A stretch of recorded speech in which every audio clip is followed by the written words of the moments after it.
Welcome back book reading marathoners. अगर आप ये पार्ट 2 देख रहे हो तो इसका मतलब है कि सिर्फ आप बुक नहीं पढ़ रहे, आप अपने मनी माइंडसेट को अपग्रेड कर रहे हैं। आज के 4 चैप्टर्स आपको ये समझाएंगे कि पैसा कमाना और उसे बचा के रखना दोनों अलग स्किल्स हैं। कैसे कुछ ही टेल्स या रेयर इवेंट्स पूरी लाइफ चेंज कर देते हैं। पैसा का बिगेस्ट रिवार्ड क्या होता है और स्टेटस दिखाने के चक्कर में हम क्या गलती करते हैं। तो चलिए स्टार्ट करते हैं चैप्टर 5 से। Getting wealthy versus staying wealthy, यानी अमीर बनना और अमीर बने रहना, दोनों में अंतर है। गेटिंग रिच और स्टेइंग रिच, ये दोनों डिफरेंट स्किल्स हैं।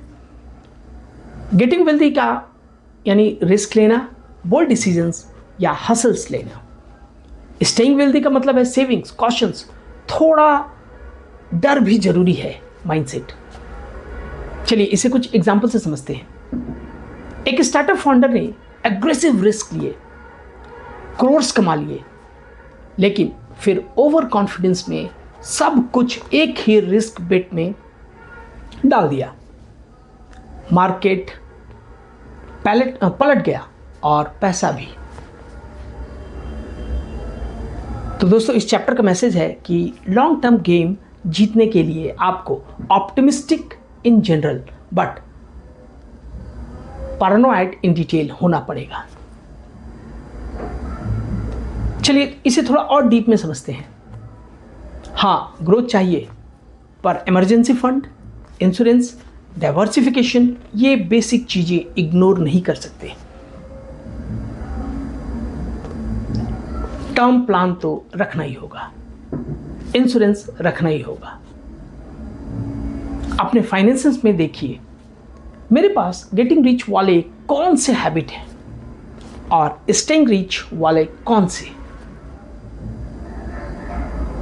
पैसा कमाना आसान है बट उसे बनाए रखना बहुत ही मुश्किल है। चलिए अब चलते हैं चैप्टर 6 की तरफ। Tells you win. ये चैप्टर कहता है कि लाइफ और इन्वेस्टिंग दोनों में बहुत सारी चीजें एवरेज नहीं होती, बल्कि कुछ ही रेयर इवेंट्स सब कुछ चेंज कर देती हैं। चलिए इसे कुछ एग्जांपल से समझते हैं। स्टॉक मार्केट में बहुत सारे स्टॉक्स एवरेज या नेगेटिव जाते हैं, पर कुछ ही मल्टी बैगर्स पूरे पोर्टफोलियो को रिटर्न बना देते हैं। तो आपका कैरियर में भी एक राइट मेंटर, एक राइट डिसीजन, एक राइट अपॉर्चुनिटी, ये टेल इवेंट हो सकते हैं जो पूरी ट्रांजैक्टरी चेंज कर दे। तो दोस्तों इस चैप्टर का मैसेज है कि इसका मतलब ये नहीं कि आप हमेशा लॉटरी टाइप रिस्क लीजिए। इसका मतलब ये है कि आप कैलकुलेटेड रिस्क लीजिए। लॉसेस और फेल्यूर को ओवर रिएक्ट मत करिए। आपको एक कैलकुलेटेड रिस्क लेने की जरूरत है। कुछ चीजें एक्सपेक्टेड से बहुत बेटर भी हो सकती हैं और वही आपका गेम चेंज कर सकती हैं। तो दोस्तों यहां आज आपको कुछ एक्शंस लेने की जरूरत है।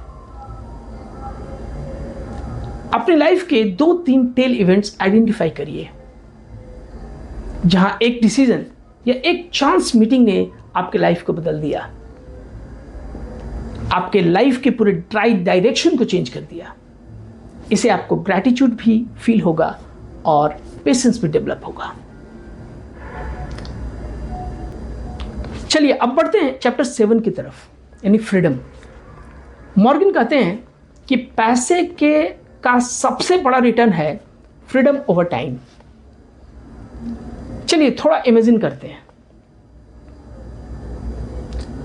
सुबह अलार्म से पहले उठना क्योंकि आप उठना चाहते हो, नहीं क्योंकि बॉस ने कॉल कर दिया है। आज का पूरा दिन आप डिसाइड करते हो, कोई और नहीं करता। ये आप ही का डिसीजन होता है कि आज आप पूरे दिन क्या करने जा रहे हो। ये ही असली रिच फीलिंग है। चलिए इसे कुछ और डीप में एग्जाम्पल के साथ समझते हैं। एक बंदा 50,000 सैलरी पे है, सिंपल लाइफ जीता है, लोन कम है, पर उसके पास टाइम है फैमिली, हेल्थ, रीडिंग के लिए। दूसरा बंदा है 2 लाख कमा रहा है, पर EMI, credit card, lifestyle pressure, ये सब उसके पास न टाइम है न पीस। तो दोस्तों आपको कौन ज़्यादा रिच फीलिंग करेगा, रिच फील करेगा? मोस्टली सबका जवाब होगा पहला। तो यहाँ लेसन ये है कि जब आप मनी गोल्स सेट करेंगे तो सिर्फ कितना पैसा मत सोचो, ये भी सोचो कि मुझे कितनी फ्रीडम चाहिए और क्या हम जो कर रहे हैं उसे हमें फ्रीडम मिल रही है। तो पैसे के साथ साथ फ्रीडम के बारे में सोचना भी ज़रूरी है। तो दोस्तों आज एक लाइन लिखिए, अगर मुझे फाइनेंशियल फ्रीडम मिले तो मैं अपने एक नॉर्मल दिन को कैसे जीना चाहूँगा। चलिए अब बढ़ते हैं चैप्टर 8 की तरफ, the man in the car paradox. ये बड़ा पावरफुल पैराडॉक्स है। जब हम किसी को बड़ा लग्जरी कार ड्राइव करते हुए देखते हैं तो हम ये सोचते हैं कि वाह क्या कार है, पर हम ये नहीं सोचते कि वो वाह क्या आदमी है।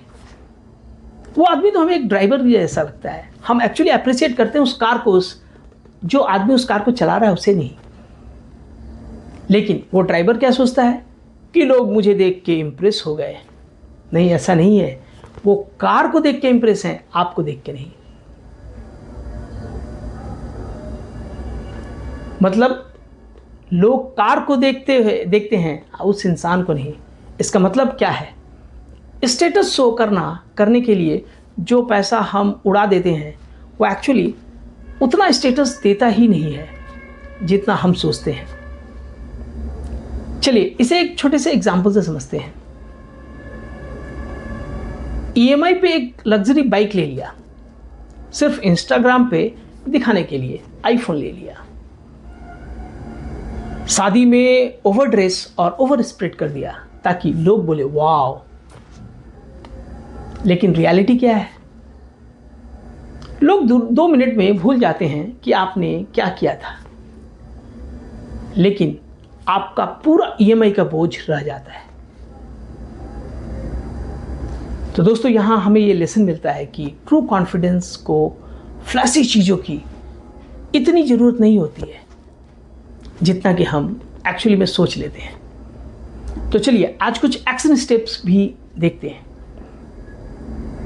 नेक्स्ट टाइम जब आपको कोई शो ऑफ परचेस करने का मन करे तो अपने आप से ये सवाल ज़रूर पूछिए कि मैं ये खुद के लिए कर रहा हूँ या लोगों को इम्प्रेस करने के लिए।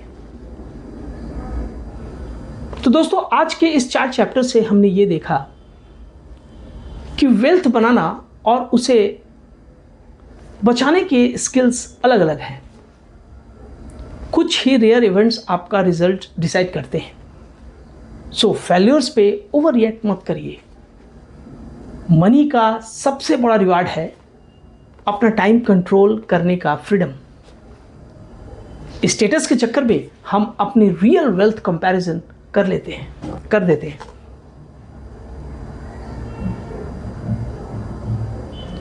तो दोस्तों कमेंट में लिखिए कि मेरे लाइफ का एक टेल इवेंट क्या था, वो क्या था जिसने मेरे लाइफ को चेंज कर दिया। और ग्रुप में शेयर करिए कि मैंने आज से स्टेटस के लिए स्पेंडिंग करना कम करेंगे, फ्रीडम के लिए सेविंग डिसाइड की है। मतलब स्टेटस के लिए स्पेंडिंग कम करना और फ्रीडम के लिए सेविंग को डिसाइड करना। अब हम मूव करेंगे पार्ट 3 में, जहां बात होगी वेल्थ जो दिखती नहीं। फिर हम बात करेंगे सेविंग के रियल लॉजिक के बारे में, रेशनल वर्सेस रीजनेबल डिसीजंस, और why surprises are normal in finance. तो दोस्तों अपने मनी माइंडसेट को बनाने के लिए ये सारी चीज़ें बहुत ज़रूरी है।